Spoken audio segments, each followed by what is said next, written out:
On 4th November 1914, the British ship Endurance crossed stormy seas and was moving towards the world's most dangerous and mysterious continent, Antarctica. A crew of 28 people was aboard this ship. The expedition was led by a determined British explorer. They had a dream. He dreamed of achieving what no one had ever accomplished before, to become the first person to walk across the entire continent of Antarctica. You heard that right, friends. It was a mission that many believed was impossible, but the team was ready to risk everything for history. Imagine attempting this with nothing but courage. In an era without smartphones or GPS, they had no modern technology to guide them. They faced the frozen wilderness. Imagine this for a moment.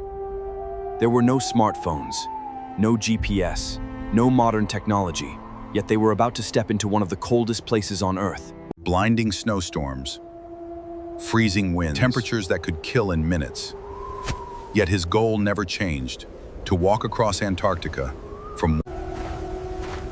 In the middle of relentless snowstorms, he wanted to cross the entire continent on foot, from one edge to the other. But incredibly risky.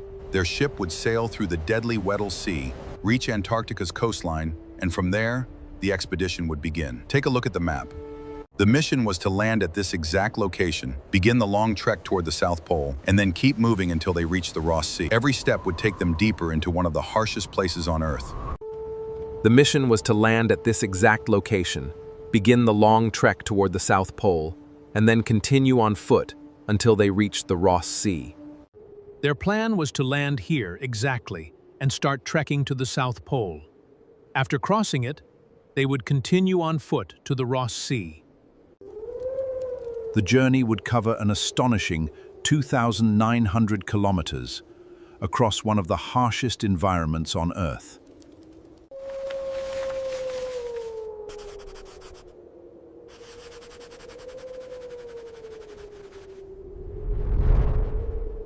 This region is known as the Antarctic Peninsula. Right beside it is the Weddell Sea, surrounded by Antarctica on 3 sides and covered by some of the thickest sea ice on Earth. But what happened next was far beyond anyone's imagination. The hardships they were about to face would test every limit of human endurance. Take a look at the map.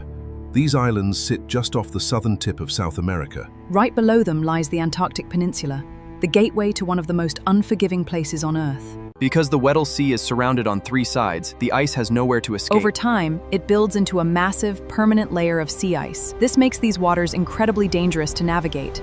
The weather that day couldn't have been worse, and the Weddell Sea was just as unforgiving, with conditions growing more dangerous by the hour. People warned the expedition leader to delay the mission. They believed moving forward under those conditions would be far too dangerous. But he refused to turn back. December 5th, 1914. Endurance pushed even deeper into the frozen Weddell Sea. Then the nightmare began. The sea ice was far thicker and more powerful than anyone had anticipated. Trapped in the frozen ocean, the ice began to destroy the Endurance. Every man watched in silence. The ship sank beneath the waters, but they had not lost their will to survive. The crew knew they could not stay. The frozen platform was breaking apart. Huge waves crashed over tiny boats. For days, they battled hunger and exhaustion. A small island appeared, Elephant Island. Elephant Island was far from any shipping route. The crew had solid ground beneath their feet, but Shackleton knew this was no rescue. They would take one small lifeboat. On April 24th, 1916, in a small wooden boat to cross the deadliest ocean. Storms attacked them day and night, but the leader refused to yield to save the men waiting behind. South Georgia Island. Hurricane-force winds. With their last strength, at last they reached it, but on the wrong side. Cross frozen mountains or watch them disappear forever. The exhausted crew stepped onto land, so 3 explorers began the option. Then sound broke the silence. They knew they had made it. Rescue was within reach. The mission was far from over. 16 men were still stranded. The leader searched for a ship. Ice blocked every route. Attempt after attempt ended the same way. He made one promise. They refused to quit. Every man grabbed an axe. Antarctica didn't move, slipping away, nearly 60 miles gone. They couldn't sail. Winter brings endless darkness. Shackleton made his choice. Every day became colder. The ice squeezed the ship like a hand crushing a toy. Massive walls of ice closed in. The first cracks appeared. The ice was just getting started. The ice has us completely immobilized, but morale remains quite high among the men. This ship is now our only home. We will not fail. Then the Endurance vanished beneath the frozen sea. Their ship was gone. Now there was only one goal. Stay alive, no rescue. 28 men stranded. We must push on. The ice does not wait. Every man must give his all today. They were completely forgotten. Food was disappearing, hope was fading. Then Shackleton unfolded his map. The only hope was reaching it. Then the food began to run out, and the crew faced a decision no one wanted to make, so they stopped. Their ice was softening prison, a floating prison, trapped without knowing for how long. They called their new home Ocean Camp, a camp built on a floating sheet of ice. The ship was being crushed, and suddenly it was airborne. Then it vanished beneath the ice. But after walking only a few kilometers, thin ice, the frozen wasteland, so once again, they made camp on a floating sheet of ice. Their food supply was running low. Each man got one biscuit a day, a little diluted milk. To survive, they would have to hunt the frozen wilderness. But the truth was far more frightening. Their food was running out. And Shackleton knew it. He lost hope. If they lost hope, they lost hope. It would take a long time. And the thing they would need most was mental strength. Because in a place like this, survival begins in the mind. To overcome most challenges, you need to be mentally strong, and Shackleton's crew was about to discover just how powerful the human mind could be. For many months, the ice sheet began moving in the right direction. Days became weeks. Then, on the morning of March 23rd, Shackleton saw something. For many months, the ice sheet began moving in the right direction. Days became weeks. Then, on the morning of March 23rd, Shackleton saw something. As the fog began to clear, mountains appeared in the distance. Shackleton recognized them immediately. But seeing land, they had drifted so far past Paulet Island. But between them, there was a massive wall of ice. Crossing it was almost impossible. Only 2 more islands stood in their path. After that, there would be nothing but open ocean. So Shackleton went back to his map. He realized that if they continued drifting north, only 2 more islands stood in their path. Clarence Island. After that, between the southern tip of South America and the northern tip of Antarctica was the years.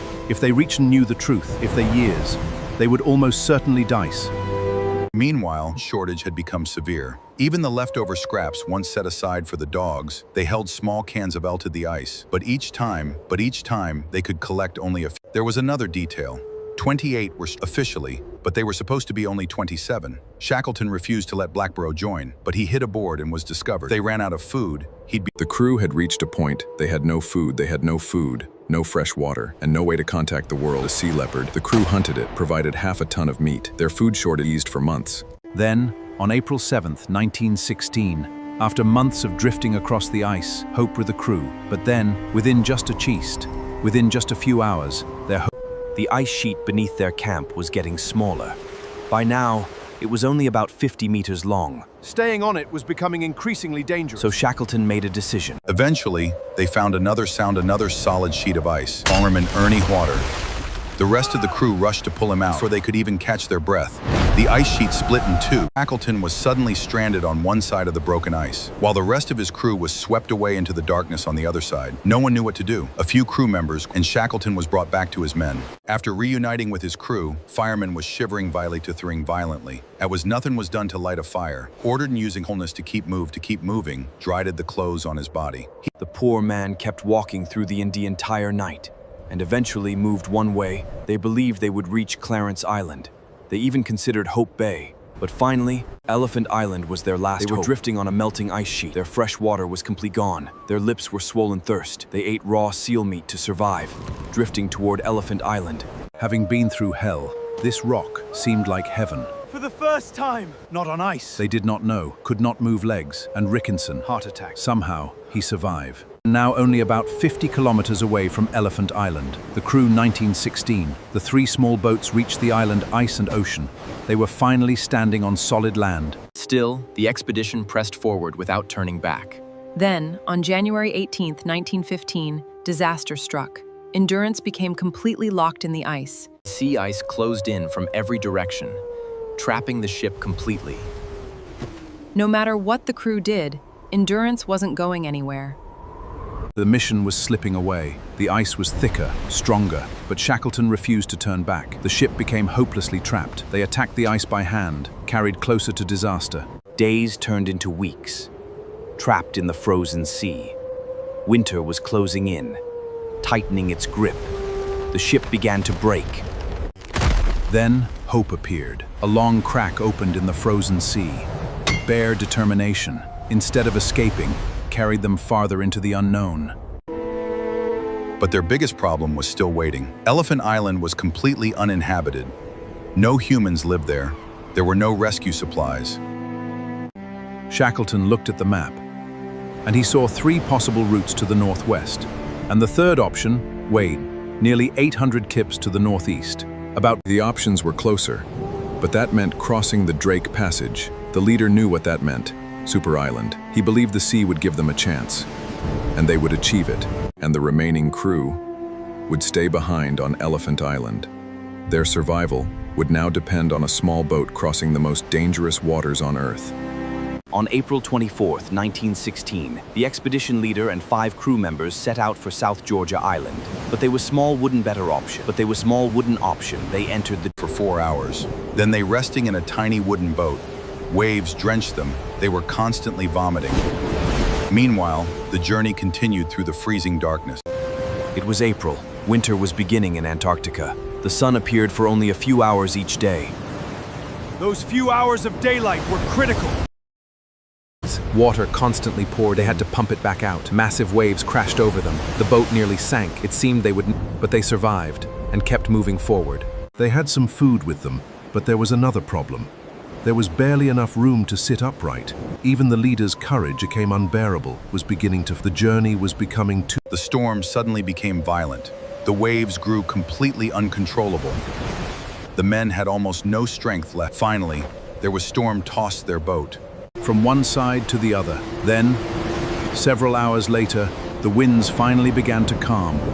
There was only 1 mile left to go. Seeing the island, all of them began paddling, but the waves were still powerful. The expedition leader began to seemed completely stationary, but in reality, they were fighting the storms, the wind, and the ocean.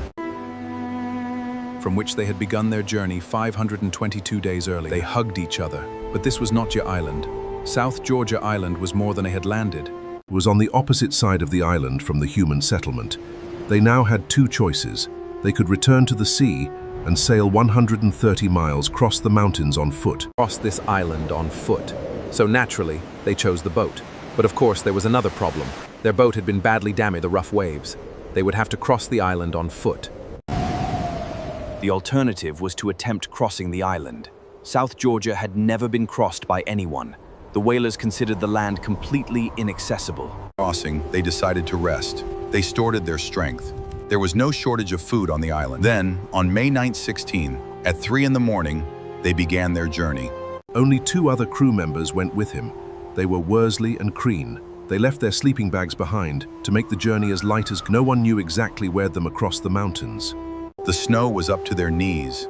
The mountains were so high they couldn't see beyond. Searching for a path, they found no way. They had to turn back again. Whenever There is no way forward, and this happened 3 times after mountain. There was nothing beyond it, with a steep and dangerous slope.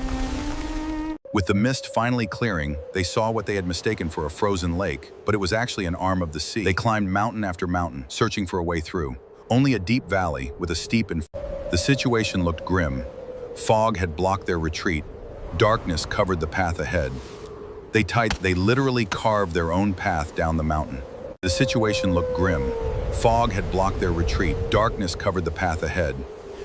They could no longer turn back. Tied themselves together, cutting steps into the mountain. They carved. After climbing through the mountains, on May 20th, 1916, they reached the Stromness whaling station. They had crossed South Georgia on foot. But their journey was far from over. The final chapter begins in the next part.